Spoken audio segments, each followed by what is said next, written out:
Welcome to Red 14. We are reporting live from Miami to announce that the free trade of the Americas was called off. Very bad. We have called upon the experts to explain what is this FTA, and it's a very long story. We will also be interviewing a representative from different countries to tell us their opinions about the FTA. We welcome our expert on the subject with a master's degree on international trade. Hello, Carolina Martinez. How are you? Very good, and you? Thank you. Fine. Thank you. Please, can you tell us more about the treaty? Yes, of course, with pleasure. The treaty started in 1994, and there were 8 meetings held. The first meeting was in Miami, and the last meeting was here in Miami too, where it was called up. The members being part of the agreement were 34 countries except Cuba, and some of them withdrew, which was the main reason why the agreement was called off. Can you tell us the objectives of the treaty? Yes, of course. In the meetings, the negotiations were based on transparency, and the 5 main objectives of the agreement was to maximize market openness, protect workers' rights, no trade barriers in goods, services, and investments, and number 4 was to facilitate integration of smaller countries into FTA, which was the main reason why many of the smaller countries withdrew from it. And the 5th is to increase integration of free trade in general. But what happened with the treaty? At first, we thought it was going great. As I mentioned before, it started from 1994. It was about 9 years from today, which is 2003. But we had established in one of the meetings that the deadline was going to be on the 1st of January of 2005 to implicate the agreement, and we did not see this coming because of how the smaller countries withdrew from the agreement. Very good. Thank you very much for the information. Thank you for having me. Now, we are going to interview a representative from Mexico, who is also an expert in the subject. Hello, Denisse Viramontes. How are you? Hi, very good, thank you. What about you? Fine, thank you. Please, tell us your perspective of the FTA. Where does Mexico stand? Well, I would say that it has been really clear where Mexico stands in this agreement due to recent comments of our current president, Vicente Fox. The legislative power has not had many comments, but all of the comments of our president have been in favor and impulsing this FTA. So, you think that the agreement is good for Mexico? Well, yes, of course, it has a lot of advantages. The first advantage is that with this treaty, there would be a standardization of norms in terms of intellectual property. So our intellectual property would be protected. We would also have access to more goods, including agricultural and industrial goods. And this would mean the diversification of our exports, which is what Mexico has been looking for quite some time now with other FTAs. Because of course it would reduce dependence on the US, right?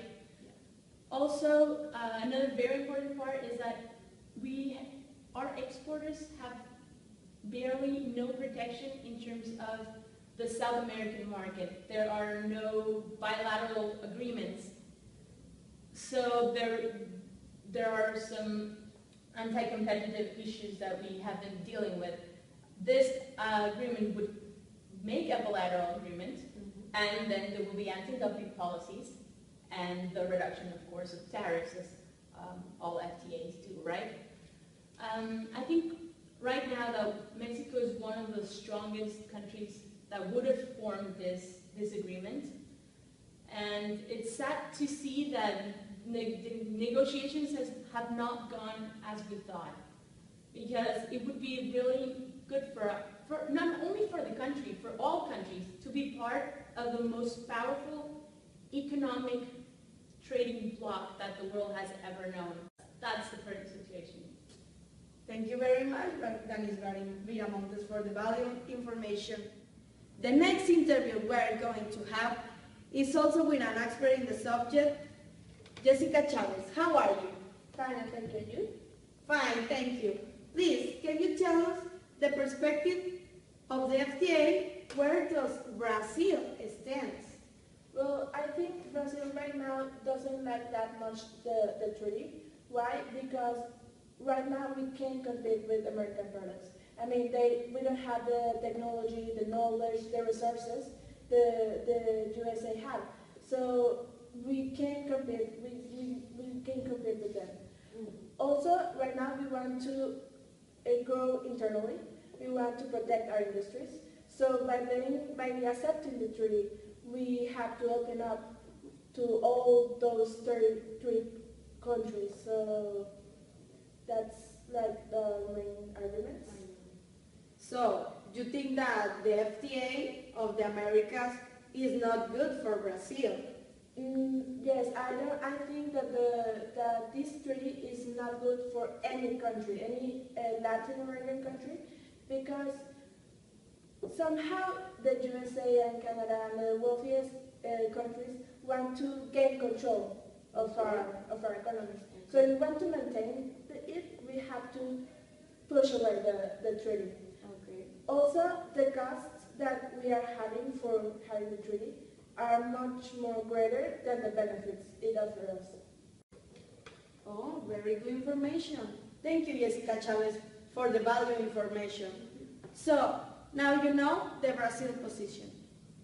Now, we are going to receive Juan Pablo García, a senator of the U.S., who is also an expert in the subject.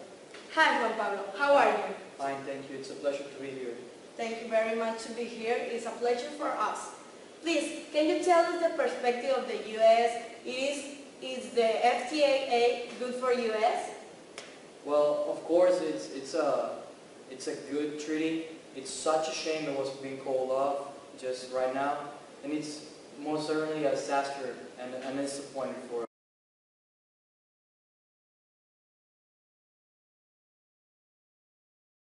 us. We're hoping to help poor countries and undeveloped countries the access to technology, high-quality products, and foreign direct investment. With this attention they would gain with this treaty, they would most certainly benefit their markets and grow in a much faster and better way without inflation and just tariffs and all that stuff that could bring foreign investment from other countries or European nation or whatever. This would have helped them a lot. And we were thinking of this treaty in this way so that they would get the attention from other nations by us helping them out.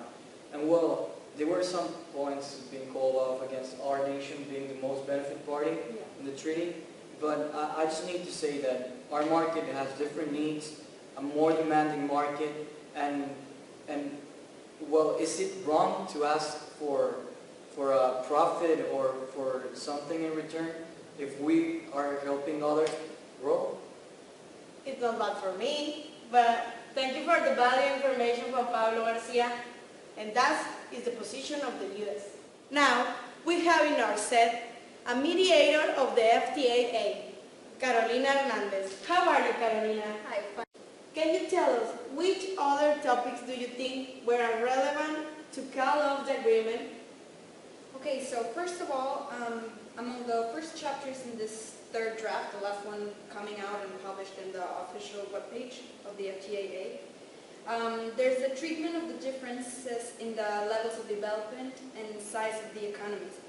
And this article, this chapter talks about an article saying that a special treatment will be applied depending on the sector and country, and there will be a case-by-case analysis.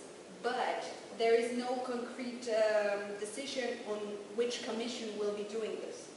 So this is something that they needed still to determine, to ensure that all the rights of all the countries will be respected. Dispute settlement, it's another topic that could have been damaging all this treaty. I think this would be some of the aspects that are influencing. Wow, very good information. Thank you for sharing your opinion. Now you know, people, these are the main reasons why the FTAA didn't make it. Thanks for watching Thread 14. See you next week.